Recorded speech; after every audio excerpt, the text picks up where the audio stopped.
Madwar 2/3 ta' trattamenti għal riabilitazzjoni mid-droga matul l-2017 kienu f'każijiet ta' dipendenza fuq l-eroina. B'kollox kienu 1274 persuna li rikorrow għat trattament mill-eroina.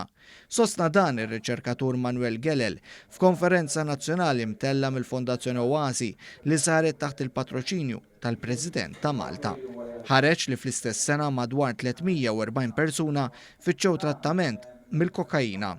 Intqalu kolli 69% tal-każijiet ta' abbuż ta' droga rapportati fl-2017 kienu dwar dipendenza mill-eroina, filwaqt li 18% kienu dwar il-kokaina, 9% tal-każijiet kienu dwar dipendenza mill-kannabis.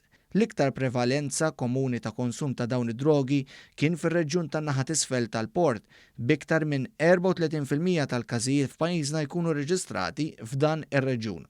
Wara ħsegwa r-reġjun tat-Tramuntana tal-port bi kważi 31% tal-każijiet. F'diskors qasir il-Ministru Michael Falzon sostna li fadal xi jsir biex tineleb il-problema tad-droga f'pajjiżna. Għalli għalkemm qed jiġi nnotat tnaqqis fil-konsum tal-eroina qed jiżdied l-użu tal-kokaina u anki id-droga sintetika.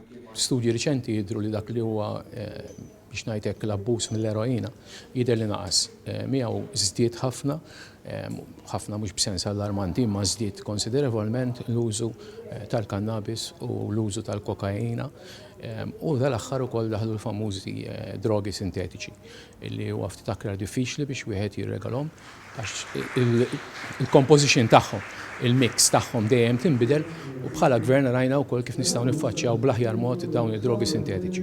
Fl-intervent tiegħu il-President ta' Malta George Vella esprima r-riservi tiegħu dwar kemm hu għaqli li nippermettu jew nestendu l-użu tal-kannabis minn barra raġunijiet ta' kura, saħaq li għandna noqogħdu fuq il-pariri tal-esperti dwar dan ir-rigward. Idħol fuq one.com.mt u hemmhekk tista' tara l-programmi kollha li jxandru fuq One permezz ta' One Play.